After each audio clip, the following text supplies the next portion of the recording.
Alrighty. I'm sure a few folks will start coming in as in the next 5 to 10 minutes, but we can go ahead and get started.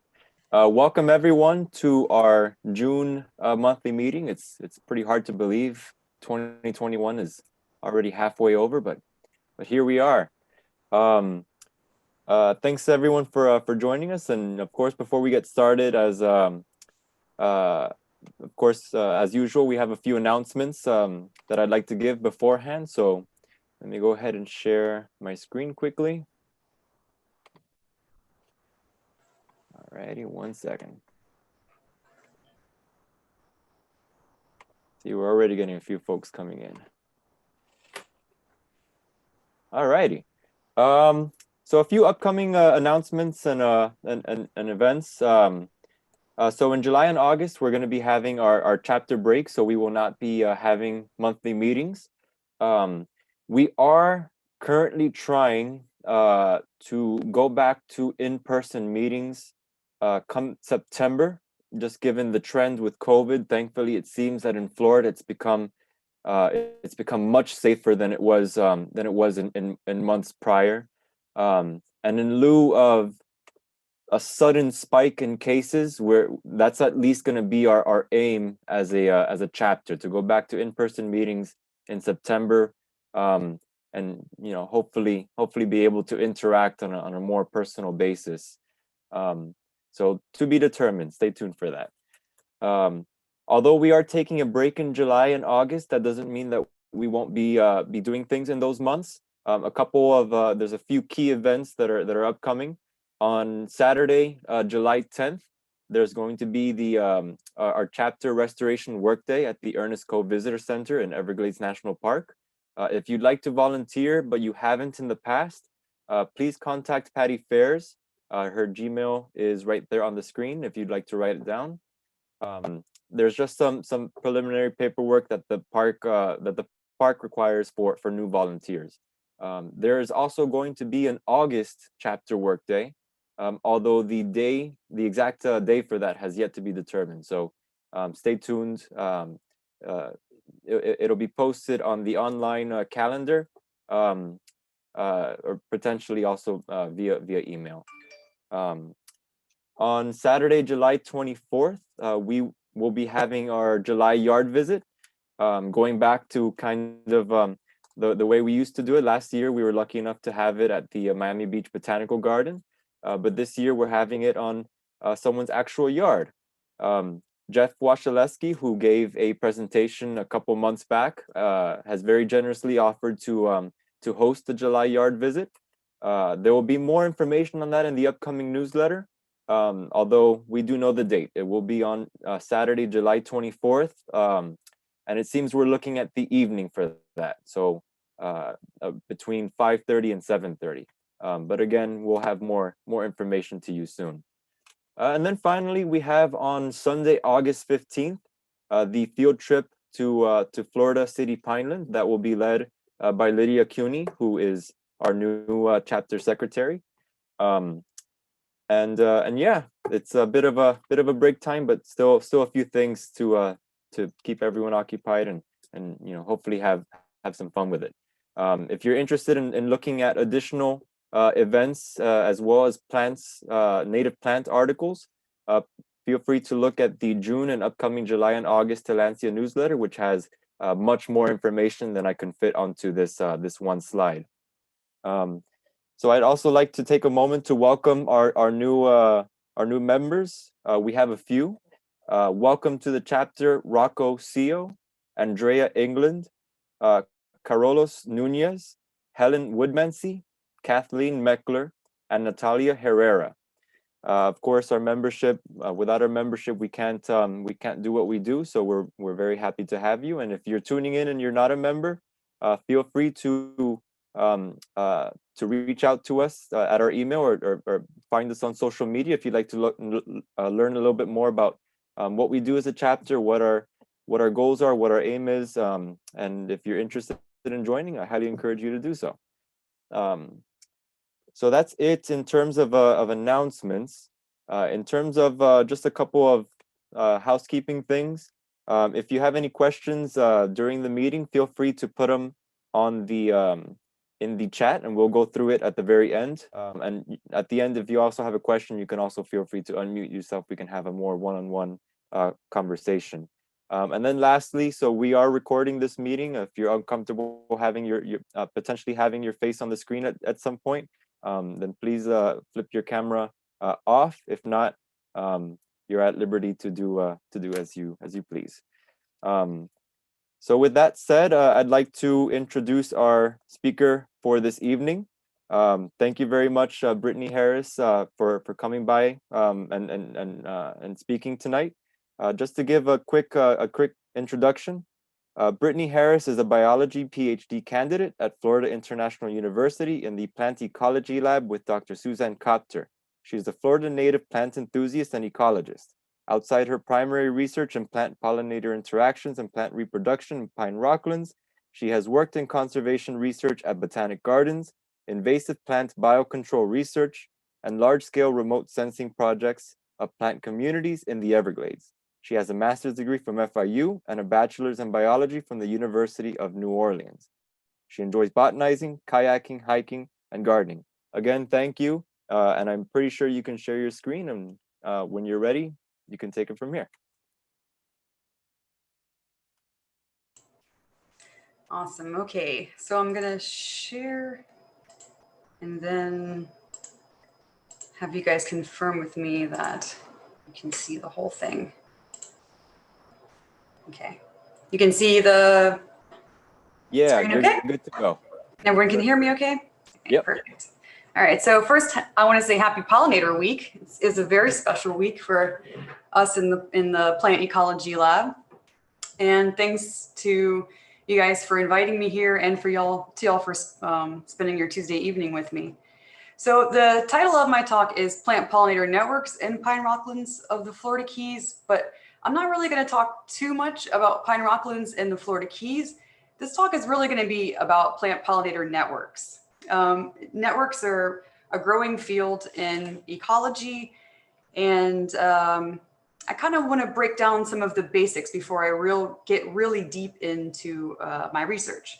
So I'm going to use examples from Pine Rockland in the Lower Keys and images from there, but I'm not going to talk too much about my research per se. I want to give you guys a big overview of plant pollinator networks. I'm going to talk about how network patterns emerge and some applications for pollinator networks and how I use them in my own research real briefly at the end. I'm also not going to get real deep into any theoretical concepts behind networks. We don't have time, and I'm not trying to lull you guys to sleep. So it's going to keep it pretty basic. Okay, about plant pollinator networks and how they emerge. So grab your glass of wine, or I have some ice cold water, and we'll start. All right, so when we try to pick out anything by itself, we find it hitched to everything else in the universe. And I wanted to start with this quote by John Muir because it kind of summarizes the epitome of what networks are really trying to capture. Okay, as Muir says, everything in the universe is connected. It's a complex system.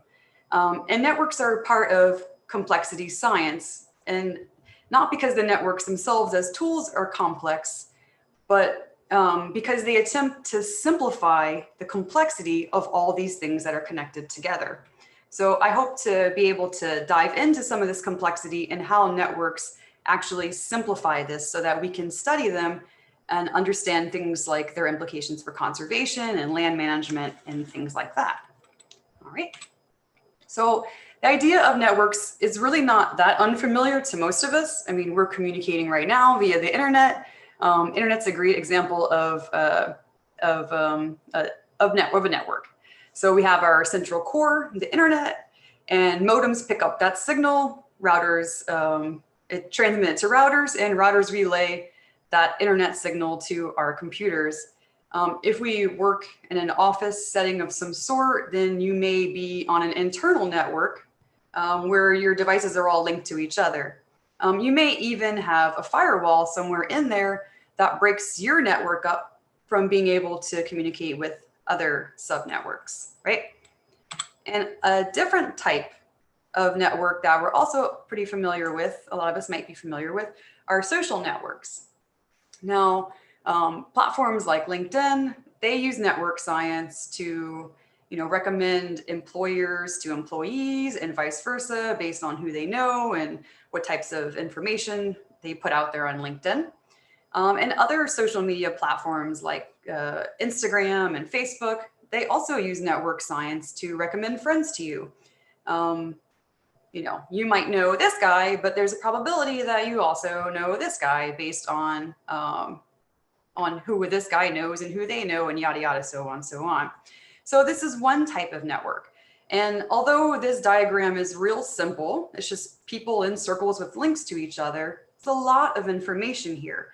Now, if we look at both the size of the circle, for instance, we can see this woman in the middle, she's pretty important to this social network.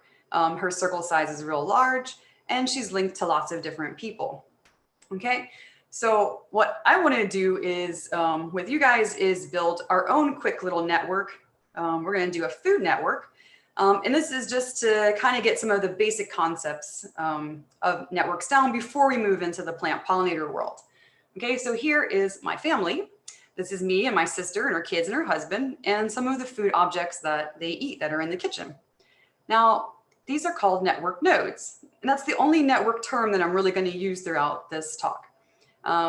In this network, our nodes are people and food objects.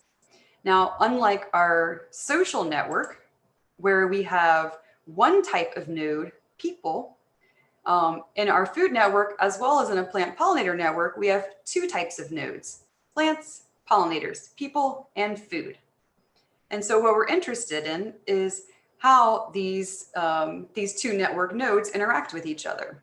So going back to our food network, our family food network, I've now added lines that link people to their food choices. And the arrows are basically just showing the direction of energy movement. Food gives energy to people, okay?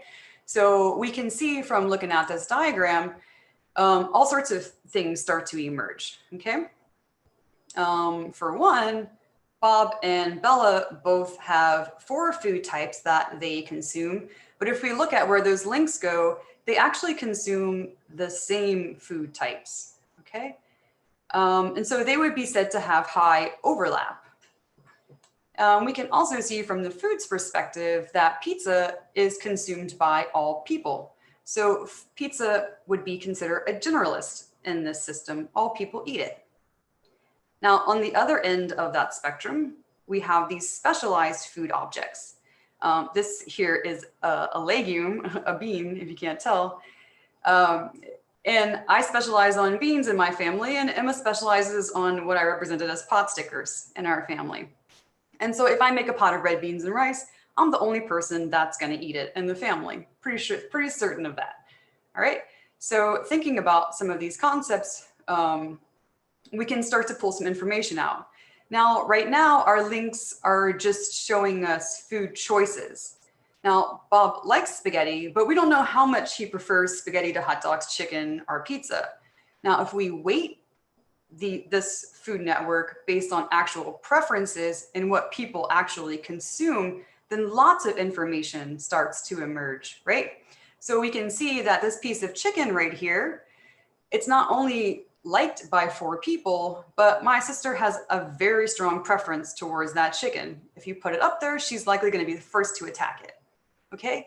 Now, some things that are really important that starts to emerge out of this now weighted network that we have are things like the pot stickers here is one of Emma's favorite food objects. We see that she eats 4, but she really enjoys pot stickers. Okay. Now, when we move back to the plant pollinator world, what are some of the reasons that we may be interested in constructing this type of network? Well, a lot of times it's to measure different things involved with biodiversity. We're interested in biodiversity, okay? For one, we can study the feeding and the flower visiting behaviors of pollinators, just like we can study here the food foraging choices of my family. We can also study things like competition for plant resources. If we remove one of those objects, what's that system going to end up looking like? At the same time, we can study from the plant's perspective, competition for loyal and efficient pollinators. And we can do that by adding or removing different or changing abundances of different plants. One of the real important things that a lot of people study networks for in ecology is to understand resiliency. What happens after a disturbance? So let's say, for instance, in our food network diagram, that pot stickers, a big disaster happens in the kitchen and there are no more pot stickers. Well, this is pretty detrimental to Emma because it's not only are pot stickers only consumed by her, but it's really the only thing that she likes to eat. So removal of these pot stickers from our kitchen could be really detrimental to her. And it could have downwind effects for everyone else if she changes her food preferences, right? She has to. Now, we can also look at something like this pizza, this generalist here. Now, it's eaten by everyone, but no one eats it exclusively. So if we remove something like this from the system, we're still pretty connected together. No one's going to collapse of starvation, okay? So networks are often used to study how the system changes after disturbance. Is it likely to bounce back or not? And in the similar way, we can also study, super similar to disturbance, we can look at invasions, okay? If we add an extra food object here, or we add an extra person up here, how does that change the distribution of resources? Is that extra person just an extra food source? Or does that extra person just consume the food sources equally? Or does that extra person really attack a food source that was a primary food object of someone else? So we can really start to see some of these patterns that might emerge when we ask these kinds of questions. All right, so we can also study things that I won't get too far into, but like species coexistence, okay? How can this family member exist together given only these food objects? And coevolution, how can these people and these food objects exist together and how do they evolve through time? And most of those have something to do with these other 5 questions. All right. So in moving to the pollinator world and starting at the most basic type of network, we're gonna start basic and then we're gonna move our way up. So I want to start with a subnetwork where we have just a single plant species and we're interested in all of the pollinators that visit that single plant species. Okay, in this example, we're going to use sandflax. It's one of my favorite plants. It's an endangered flowering plant that's found in South Florida. But I want you guys to keep in mind, I'm going to bring this up a couple of different times, that a network is really just a snapshot of interactions that occur at a given space in a given time.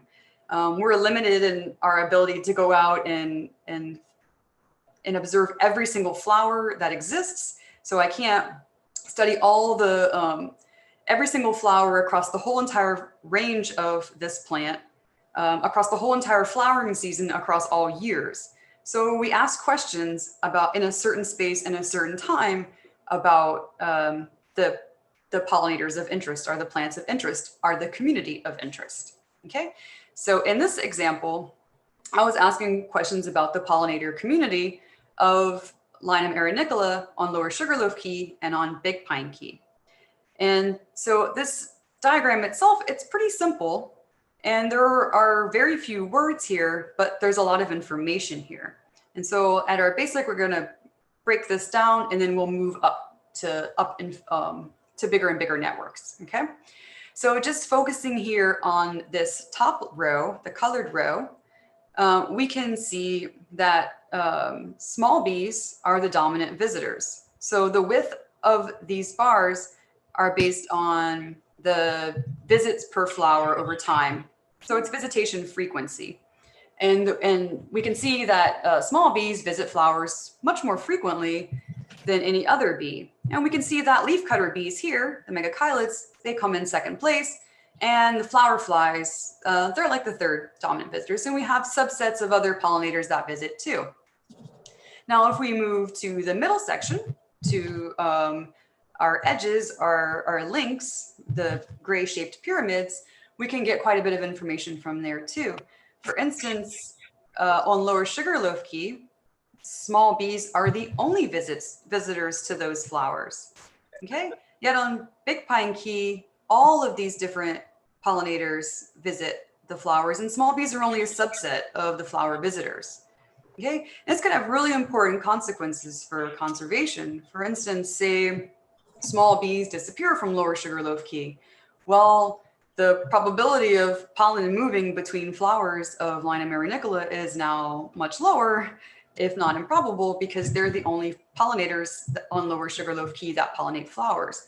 Now, some detrimental event that causes small bees to be wiped out may not be a big deal in Pine Rockland because it's, on Big Pine Key, because it's buffered by all these other different pollinator types. Okay, so we see not only the distribution of the pollinators, but how many species there are and how rich the links are.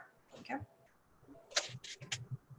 And then we can move up. So that was a single plant species and all the pollinators that visit that single plant species. But if we move up to the next subnetwork, we can look at groups of plants or pollinators. This example is obviously not from Big Pine Key. This is more tropical, judging by the plants and the hummingbirds. But here we have a subnetwork of all of the hummingbirds at a low elevation and all of the flowering plants that they visit. And here we have, same thing, all the flowering plants and the hummingbirds that visit those flowering plants at mid elevation and for high elevation. So here we have 3 networks. And from these networks, the names of the species don't matter so much, because what we're interested are things like the number of nodes, so the number of species, which is typically what we would call like species richness in traditional terms. But then we can also pull out things like interaction richness, so the number of links that we have here. And there are tons of other metrics that I won't get super deep into, just real simple calculations that we can pull from the raw data using Excel to calculate other things like how connected the system is. So for instance, this species right here, a hummingbird, I'm not sure if you can see my arrow, but on the top left, the 1, 2, 3, 4, the 5th hummingbird species, it visits lots of different plants. And some of the plants that it visits are visited by lots of other hummingbirds. And some of the plants that it visits are visited by very few, if not only one hummingbird, okay? So we can take the average number of links per species, things like that. We can get degree specialization, like this guy right here on the far right, where we have one hummingbird that visits one plant, and that plant's visit only by that hummingbird. So these are extreme specialists. And we can compare some of these metrics across our different networks. So we can look at we can compare them across low elevations to mid elevations and high elevations, depending on what our questions are. Okay. Now, if we scale up to a whole network, not just looking at individual plant species and its pollinators, or an individual group of pollinators and its plant species, but all of the plants and pollinators that occur in any given space and time, then we might end up with a network that looks a little bit like this.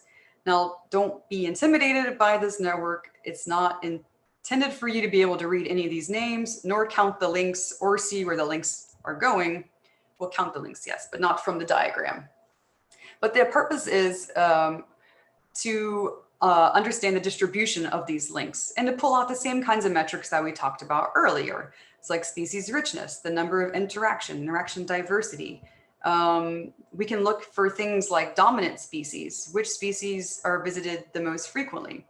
I don't actually remember what this network belonged to. It was on the internet without any reference, but the whole purpose was just to show that we can even combine networks together. So these colors, red, gray, and black, let's just pretend that they're the flowering plants across a flowering season. And they combine them together to show how connected they all are to the pollinator groups. This is very probable. This kind of reminds me back to that mirror quote that all things are connected. We really start to see this when we pull together whole networks, whole communities interacting together. Okay, so the networks can exist on their own, but the main purpose of constructing one is really to compare different elements of them. So here we're, hypothetically comparing seasonality. Here we were comparing different metrics at elevation levels. And here I was comparing at two geographic locations. Okay. But what is the whole purpose of this? Why would these kinds of patterns exist? Why do plants have pollinators visit them? Why do pollinators visit plants? Well, both of these things, the reason that pollinators visit plants and plants are visited by pollinators are two separate purposes. Okay, we know plants can't move, but they still need to sexually reproduce. And not all the time, but a lot of times they rely on pollinators to do that for them. So in this example, we have Cinna mexicana chapmanii. I can never remember the common name to this one. But we have a carpenter bee here that's removing the pollen from the flowers of one plant, and it's moving. It's carrying that pollen over to another plant, okay? And if we kind of forget our basic floral biology, at the bottom I have a diagram of the pollen on the anthers and the stigma, the receptive stigma. That's the female part, okay? And the whole goal is to move pollen across plants to produce fruits and seeds, right? These are the offspring of plants. But the pollinators aren't just good neighbors. This isn't altruistic. They're not just doing this because they want to. The plants actually offer rewards. Of course, we know this. They offer nectar and pollen and all these things. But the reason, but even then, pollinators still aren't exchanging this resource because plants are giving them food. No, they're just clumsy. They visit the flowers for these food sources, and they just haphazardly spill pollen sometimes, and that allows for fertilization. Okay, but it's not just a free-for-all world out there. We can't just build a pollinator garden with some random flowers and maybe put a honeybee hive in there or two and say, bam, pollination. No, there's like a lot of specialization that actually occurs in this system. So, and that's what we're really going to dig into. And it's these different characteristics between plants and pollinators that really cause these patterns in networks to emerge. Okay, so let's first talk. We talked about plants. We know what plants' whole goal are. They want to reproduce, right? They just want their pollen to be moved. Now, pollinators, they have different sorts of goals, and pollinators can be quite diverse. So we have lots of different pollinators that visit flowers to collect nectar. It's basically to give them energy, a food source, right? And so here we have flower flies and butterflies and ants. And sometimes they accidentally carry that the pollen on their mouth parts, or even you can see here two little tiny dots of Lina marinicola pollen on this ant. And then bees are real different. They actually collect the pollen themselves. And it's not for them to eat as adults. They take that pollen back to their nests, and they build their nests with it to provision their offspring. So once their eggs hatch, then the larvae navigate around, and they already have their food source right there. So bees collect both nectar and pollen. So they visit lots of different types of flowers. Then we have like some specialist bees that visit flowers for other reasons. So here is our super cute teddy bear, Centris Aaron's bee friend. And no, he's not hugging that flower because he had a sad day. He's actually pulling oils, or she, I'm sorry, is pulling oils, as you can see with their paw, from these oil glands on this locust berry. And they use these oil glands to build their nests, and they provision them with pollen as well.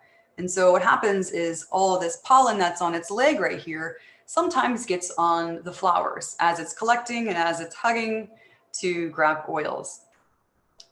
And then some other weird behaviors that also sometimes result in pollination are like leafcutter bees. Now, these ladies go out and visit flowers and they chop the petals or leaf parts, but oftentimes they chop flower petals. You can see here on a nest that I pulled off of a palm frond, we have yellow petals right here. And even if you look deep down, we have a purple petal down at the bottom. I see them in action all the time, going and cutting out flower petals. So sometimes when they're doing that to build their nest, they also accidentally pollinate flowers. And then this is our new friend in Big Pine Key, and well, in most of South Florida. And these are really interesting bees. These are Euglossa bees, the orchid bees.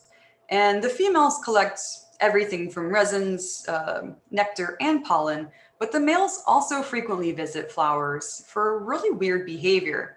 So here, I don't have any pictures of them collecting oils from flowers because it's hard to see them doing it inside the flower, but they also, they visit leaves and stems sometimes. And what they're doing here with its specialized little hand is it's scraping out oils, volatiles.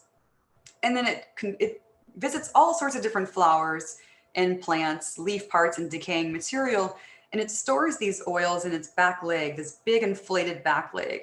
And it creates a concoction, a perfume that it uses to attract females. So they also visit flowers pretty frequently. And in their native range in the Yucatan Peninsula, and they also occur in South America, in their native range, the males are frequent visitors to orchid flowers. So they're called orchid bees because they frequently visit orchid flowers.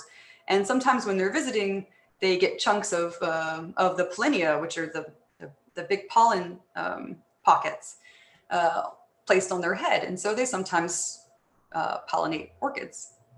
Okay. So besides those couple of bizarre behaviors on the last three pollinators, most pollinators seem to be pretty interested in definitely nectar, and bees, the wide diversity of bees, are really interested in pollen and nectar. And flowers, most flowers offer those types of resources. So how come in a network we don't just see this kind of pattern where everything visits everything else? Like I said earlier with the pollinator garden, why don't we just see this free-for-all? Why do these patterns start to emerge in networks? Why are they important? Well, let's start first from the plant's perspective, okay? So for one, we might have patterns emerge because not all things occur at the same time. They may occur in the same space, but they may not occur over the same time. So here are just some of my favorite flowering plants at my field sites. And as you notice, they start flowering in the winter, and then they slowly drop out. Some of these co-occur. So the Bahamacenna and the locustberry, they pretty much overlap in their flowering. This guy starts much earlier. And then we have later and later and later. And the wild alamanda flowers pretty from midsummer through late fall. Now, you might think that considering the flower morphology of big pine partridge pea here, the fourth one, and the first one, the Bahamacenna, those two look pretty similar in how their flowers are structured, and they both offer pollen as a reward. So you might think that they would be competing pretty heavily for pollinators, but they don't actually flower at the same time. So even though they might have the same pollinator type, they don't share pollinators because they don't flower at the same time. So that would cause some kinds of patterns to emerge in our network. Now I want to keep the same flowering plants here and talk about the rewards that these flowers offer and the accessibility of those rewards, because that also creates patterns. Okay, so some of these flowers offer only pollen as a reward, okay, especially like the big pine partridge pea. Pollen is its only reward. There's no nectar there. And then we have oil and pollen, we have nectar and pollen, and we have predominantly nectar. So depending on a pollinator's need at that moment, which resource it might need to provision its nest or to feed itself to give energy to do whatever it is they do, they might visit certain types of flowers at certain given times. And also, they might visit flowers because they're one of the few that can actually access those resources. So in the instance of the Bahamacenna and the big pine partridge pea, like I said, they look pretty similar and they're pretty closely related, but they have these really strange anthers. So the anthers in the partridge pea are these brown pieces that are coming out, these long brown tubes. And inside of them, you can see if you look real close, I'm not sure how big your screen is, but if you look real close, there's almost like a U-shaped opening. And all the pollen is actually locked up inside of those anthers. And the only way to get the pollen out is to buzz it. So not only does it only offer pollen as a resource, but the flowers themselves need to be buzzed by a buzz bee in order for that pollen to be released. So, you know, flies can visit, butterflies can visit, it does no good. They're not going to be able to access anything, nor does it offer the types of resources they need. Now, when we look at the butterfly pea, it's a pretty odd shaped flower, and all the resources are actually tucked up underneath that plant. So to be able to get them, you need to be of a certain body size. You can't be too small and you can't be too big. And you also have to have a certain tongue length to get underneath. And funny thing is, even though it's called butterfly pea, I've actually only ever seen small bees, medium-sized bees visit, and they go in underneath with their bellies facing up. It's pretty cute. On the other end, we have the wild alamanda, and I'm not sure if you guys can see my arrow, but the wild alamanda, like I said, offers predominantly nectar, and the nectar resource is way down here. But if you've ever seen one of these flowers, you'd know that right here, a couple centimeters up, you have these appendages that close in. And so the only way to access that nectar is to have a tongue long enough to penetrate the appendages and dip down and see the nectar. And Suzanne Copter and Bete Barrios have a couple of interesting papers on using fishing line to move the pollen around to mimic the tongue of a long tongue bee or the tongue of a butterfly. Okay, so that's just a couple of examples why we might see patterns in networks. We talked about seasonality, but we also even have within a single daytime. We have daytime pollinators and plants, and we have nighttime active flowers, pollinators and flowering plants. And then we also have across space. So what types of plants and pollinators that we see in a rainforest are certainly not the types of plants and pollinators that we're going to see in a desert or even in a montane cloud forest or a desert forest. Montane desert. So we see this partitioning in different pollinators, which might cause our networks to have these patterns. If we're construct one network across all of space, then we might see these modules start to form that are separated by when things occur. Okay, now that's from a plant's perspective, and I kind of brushed on some of this. I won't go into too much detail again. And this is a really busy slide, but it's mostly just to show you the differences in the body sizes. So body size does matter for pollinators and which plants they're able to visit. Let's look down here in the bottom, the yellow flowered plant, the sandflax, Lina marinicola, and this is mostly, as we saw earlier, visited by small bees. That's because it doesn't offer a ton of nectar, and it's also a super fragile plant. So we would most likely not see a euglossine bee, which, as you can see by the size of my finger and the size of that bee, it's a pretty hefty bee. And we also probably won't see a Centris aerens, and we certainly will not see a longhorn beetle. Okay, so size matters, all right? Also, tongue length matters for which resources you can get to. And we talked about the wild alamanda and how deep those nectar tubes are. But also things like this nectar tube. It's not so deep. It's deep enough that for sure a butterfly can get to it, but bees can also get to it. Honeybees can even get to these rewards in here. So the tongue length, just like Darwin's famous sphinx moth and tubular flower, we know that tongue length matters for being able to access certain resources. And this is the last one I'm going to bring up, but it's also my favorite. And I brushed on it a little bit earlier, but like I said, some pollinators can buzz and some can't. So these guys kind of they can specialize on certain flowering plants because they can access resources that other groups can't. Now we have lots of different pollinators visiting the Bahamas Sinna, but actually only 3 of these pollinators can buzz. The Ogochlora, the metallic blue bee in the far left, the Centris aerens, and the carpenter bee. And of course, the euglossine bee can also buzz. Syrphid flies and even honeybees down here in the corner, and this stink bug, they may visit for other things like small amounts of nectar, or mostly they're probably visiting for lapping up pollen, especially the honeybee, for lapping up pollen that these big clumsy guys sometimes spill.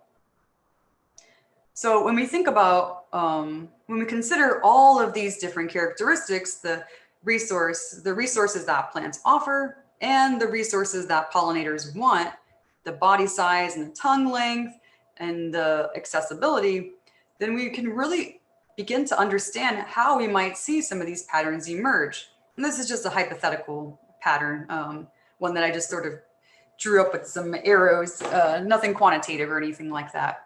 And it slightly accounts for phenology. So by phenology, I mean when things flower in the flowering season, okay? So that's a broad overview of networks and how network patterns emerge, and what we might be able to learn from them. So I'm using these concepts, I'm using networks and the concepts built into networks to understand a couple of different things on Big Pine Key, on Pine Rockland, basically in the lower keys. And one of them is I'm really interested in invasive species, how invasive species disrupt whole communities. So for the last 6 years, I've been studying this orchid bee, this euglossine bee. It's really beautiful. And as you can see, if you've ever seen these flowers before, they're not very small. So these are pretty robust bees. And I've been studying, I'm using subnetworks and I'm using whole networks to understand how they influence the community. In my subnetwork, I'm studying all the pollinators that visit Big Pine partridge pea. This is a federally endangered plant that's found only on Big Pine Key. And I'm using data published from before the orchid bee was ever present, before it was introduced to South Florida. I'm comparing all the pollinators that visited these flowers before the bee entered into the system and then after the bee entered into the system. And I'm studying how it reshaped that subnetwork. And then I'm interested in how this reshaping actually affects reproduction. So like I mentioned earlier, this plant offers only pollen as a reward, and it requires buzzing to release that pollen. And this bee can do that. So it actually makes a pretty great pollinator of Big Pine partridge pea. And then I'm using a whole network approach to understand what role this bee has in the whole network. How competitive is it with other floral resources? So in the pollinator community that we had from my subnetwork before the invasion, we had a couple of different pollinators that visited the partridge pea flowers. So I was interested in seeing how those very same pollinators from that original network before the invasion, how they now fit into this post-invasion system from a whole perspective. Did they change their resource types? Did they change the timing that they come out and visit flowers? Did they change their phenology? So these are important questions that we can use networks to answer. And then the second thing that I'm using networks for is to understand how management activities influence plant and pollinator networks. So most of us in here are probably pretty familiar with pine rocklands. We know that these are very sensitive ecosystems that are fire dependent and they require frequent fire. Well, we also know that getting fire on the ground is very complicated, especially on Big Pine Key. So we see lots of areas that are really overgrown, and we've occasionally been able to get some fire down, and we have some intermediate sites, right? So I set up plots across the whole island, I think about like 25 plots in general, at different fire frequencies. So at areas that have not been burned in a very long time, over the last 40 years, and areas that have been burned moderately frequently and very frequently, which is sort of rare, over the last 40 years. And I'm comparing the plant pollinator communities at these different sites based on the fire history. Because we know that when fire is absent from a system for a long time, it starts to change, and we have the plants that are present start to shift. So we have bigger, thicker plants that start growing in, We have more shaded, they're more shaded and denser. We have more leaf litter on the ground, and the nutrients are really, the nutrient cycling is very much different. So not only does that affect the plants that can live in that environment, but it also really affects their flowering, how much they flower, how frequently they flower. And you can imagine that that can have huge impacts on on the plants and the pollinators both. So stay tuned for some of the results of these. I hope to be sharing some of this in the next couple of months. But really, I just wanted to use today to give you guys a very broad overview of what plant pollinator networks are, because I have a feeling you're going to start seeing them much more frequently, seeing that wording much more frequently in different study types. And I don't want you to be scared of it. I want you to realize it's actually pretty simple. So plant pollinator networks are really just an attempt to simplify a complex system of plants and pollinators that interact with each other. And it's important to keep in mind that it's just a representation of interactions at a certain time and over a certain space, okay? And it's important to note that these networks emerge from traits that the plant has, like resource availability and accessibility, and traits that the pollinator has, like body size and tongue size. And for both of them, when they occur and how frequently they occur. And the whole goal of pollinator networks is to understand how communities respond to and bounce back from disturbances and introduce species and all the other things that I talked about earlier, like coevolution and foraging behaviors. Okay, and the last note is just that we can construct different networks and we can compare them to each other across space, time, or environmental conditions. And the goal is that this will inform conservation and management, land management activities. Okay, and with that, I will take questions. Yay, hooray! Okay. Thank you so much, Brittany.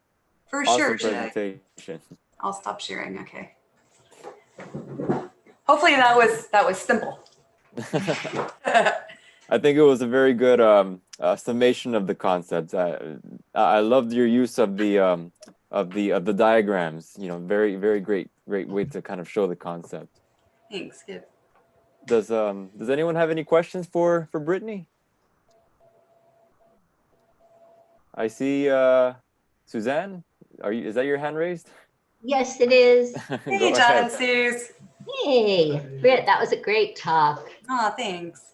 You know, when I saw that picture, that beautiful picture you took of the caterpillar on the yellow flower, it made me wonder, I've heard you talk about pollinator networks a lot. Has anybody ever made networks of caterpillars? I mean, butterflies and host plants or stuff like that? Well, certainly, but I don't know about on Big Pine Key or in the Pine Rocklands. And the rest of the world, yeah, I mean, yeah, we know some people that did some, I mean, yeah, so I specifically talked about plant pollinator networks, but as Dr. Copter brought up, we also have all sorts of different network types. We can have herbivore plant networks. We can have, she's worked quite a bit in ant and plant networks. We can have seed dispersal networks. Basically any two groups of organisms that work together. And one of the oldest ones of all time, of course, are the first example that I brought up, food networks, trophic networks. That's one of the oldest types of networks that existed in ecology.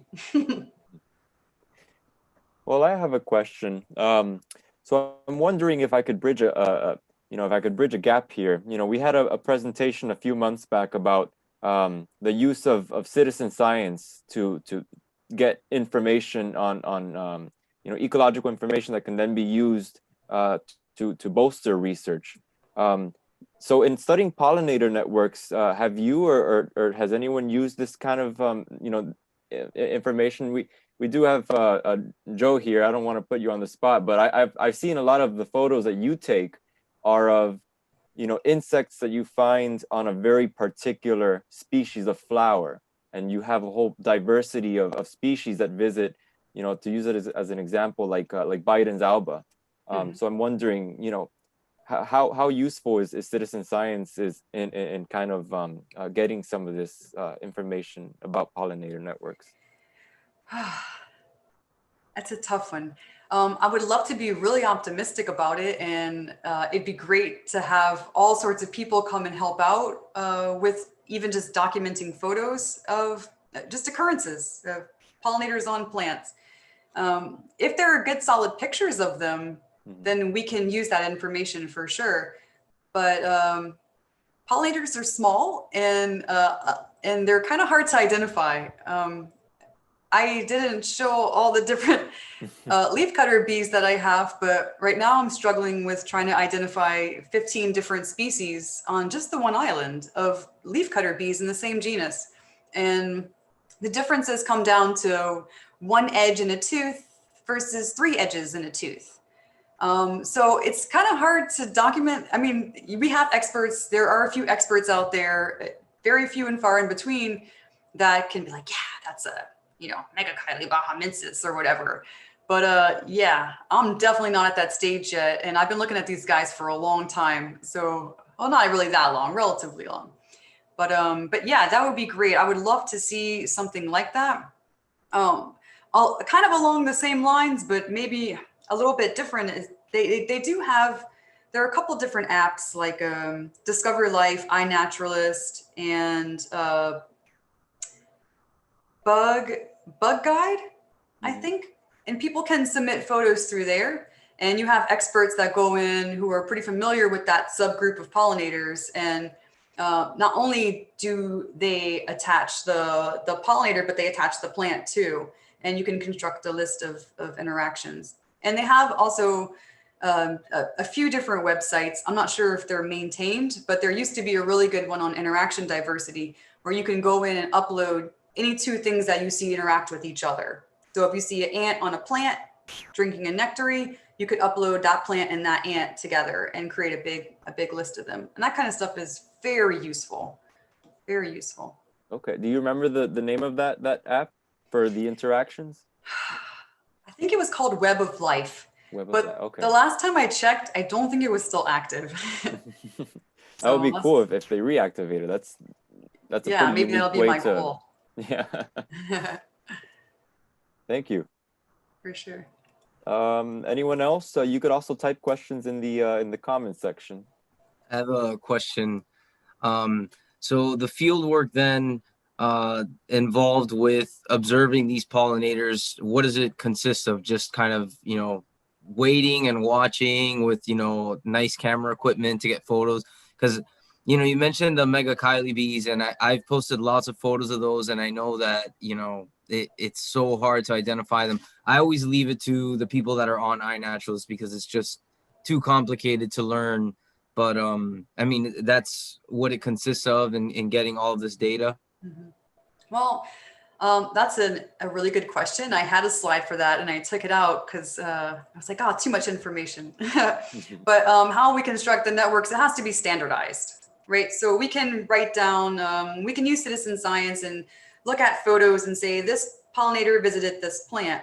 But if we really want to construct a network, like my food network example with the preferences where we have, like my sub network of the sandflax, those are built on visitation frequencies. So we have to standardize. And I standardize by going into the field and watching,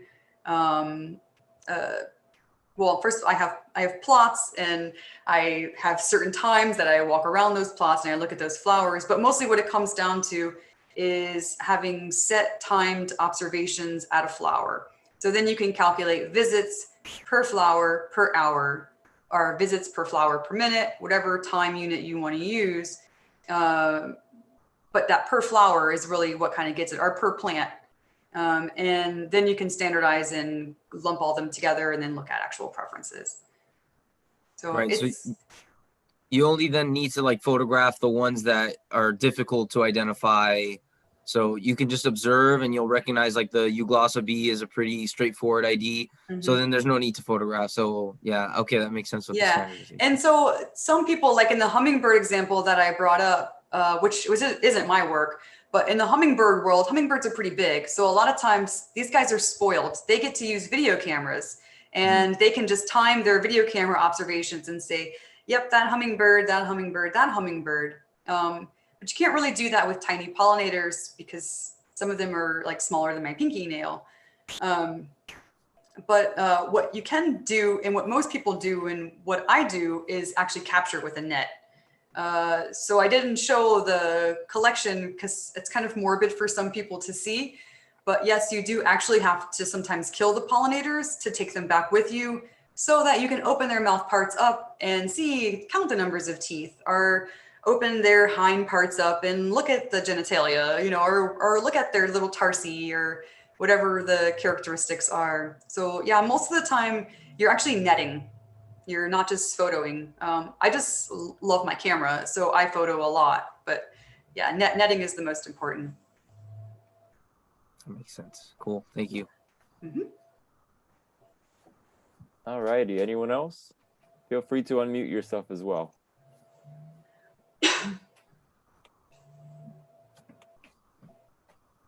All right. Well, it seems that might do it for questions, Brittany. Cool. Well, thank you. Thank you so much for coming. And thanks for everyone joining us tonight. I hope you all enjoyed the presentation. And yeah. I had one question. Go ahead. The buzz and the not buzz. I don't understand that. Is it the vibration of the buzz, the noise? What is it it's the vibration? It's the vibrations, yeah. So you ever seen a bumblebee before we don't have them down here so much, but if you've ever been up north, you might see a lot of bumblebees. Especially the big ones. They're huge, yeah. So if you listen to them, they buzz when they go to a flower pretty often. And that's because they're typically visiting these types of plants that require buzzing. A lot of times, not always, but a lot of times they are.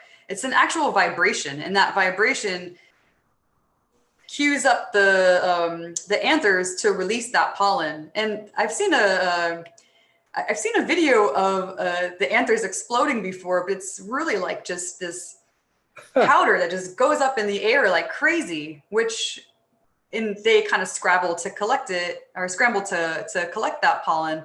But it really makes sense why you see these non-buzz bees, these bees that aren't capable of vibrations. Not all bees can vibrate. Most bees can't, and it's certain groups can and certain groups can't. Leafcutter bees can't vibrate. Honeybees can't vibrate. But still, sometimes they visit these flowers and they're lapping up all that excess pollen that these clumsy bees spilled that they didn't quite collect. So that's kind of cool to see that. Yeah. And there's a neat example of buzz pollination. If anyone's ever grown tomatoes, yes, they have the same mechanism where you have to have buzz pollination. And if you don't have a pollinator in the area and you notice your tomato plant isn't producing fruit, one trick that I've learned is you can buy an electric toothbrush, and you can hold it next to the flower, and if you turn the toothbrush on, you'll see the plume of pollen shooting out. And if you collect it on a Q-tip or something, you can then hand pollinate the tomatoes. It's a lot of work for a plant that's probably just going to get eaten by a hornworm caterpillar later on. Yeah. But it's one of those species. Very So cool. Jeannie wrote in the chat a question. If there's a single plant that only has one pollinator, does that qualify them for endangered listing? Not necessarily. That just means that they're very specialized. So locust berry could be an example of that. Other bees visit, but that big teddy bear bee that we saw hugging that flower, the citrus bee, that's the primary visitor. And it's almost the exclusive visitor of that flowering plant. Without that bee, it's not going to really produce fruit. But that doesn't make locust berry endangered, because locust berry is pretty abundant. It struggles a little bit because it's more struggling for its habitat, and don't have a lot of pine rocklands. There's not a lot of places for it to occur. But if on Big Pine Key, it's one of the most abundant plants for sure. Locustberry. Yeah, I think It doesn't really qualify it for endangered species listing, but it's something to keep an eye out for because like we saw when we were talking about the specialized species, if it's only interacting with one pollinator and something happens to that pollinator, say an invasive bee comes in and outcompetes with that pollinator for that resource, but isn't a good pollinator, then we could have collapse of pollination for that system, and that could be the end of a fruit set. So those are things to be conscious of for sure. Yeah, and I believe now it's state threatened. Yeah, I think so. Locustberry, right? Yeah. Yeah. Anyone else with a question? Yeah. Oh, Patty, go ahead. When you're, excuse me,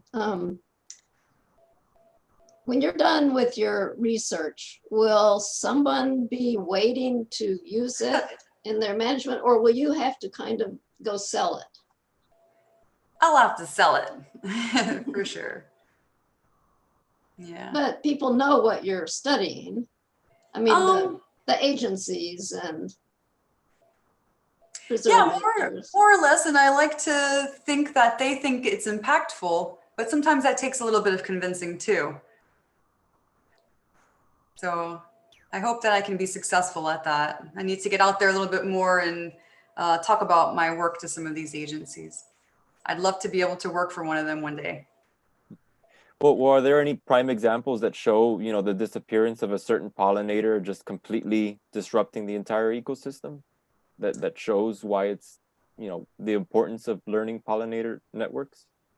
There are a couple of examples of invasive bees in Argentina and in Australia that have disrupted networks. I'm not sure how much there is. I'm currently working on a paper that's about a local extinction, but it doesn't seem to, the Euglossid bee seems to have misplaced the carpenter bee on the island, but it doesn't seem to occur everywhere. The carpenter bee is present in other islands and present on the mainland. It just seems to have excluded it from this particular island. So there are local examples of this, but I don't know if I found any. It's still kind of a new and emerging field. It's developing, and I mean, there's a lot of research that's been published in the last 10, 15 years on it, but it's growing and growing and growing. So I'm sure we'll start to see more and more examples. All right. Any more, anyone? I'm looking through. All right, that seems to be it this time. All right, thanks guys. Once again, thank you so much for your very informative presentation, Brittany. It was a pleasure having you on our June meeting. And again, everyone who attended, both here on Zoom and on YouTube, thank you guys for coming, and I really hope you enjoyed tonight's program. So with that said, I'd like to wish everyone a great night and a great couple of months as we take our kind of short break, and come September we'll be back at full swing with everything, and we hope to see you finally in person. It feels great to say that that's potentially happening, and given COVID kind of finally dying down a bit, but we're really hoping for that. So have a great night, and we'll see you then. Thanks again, Brittany. Thanks again, guys. Ciao. Have a good one. Thank you.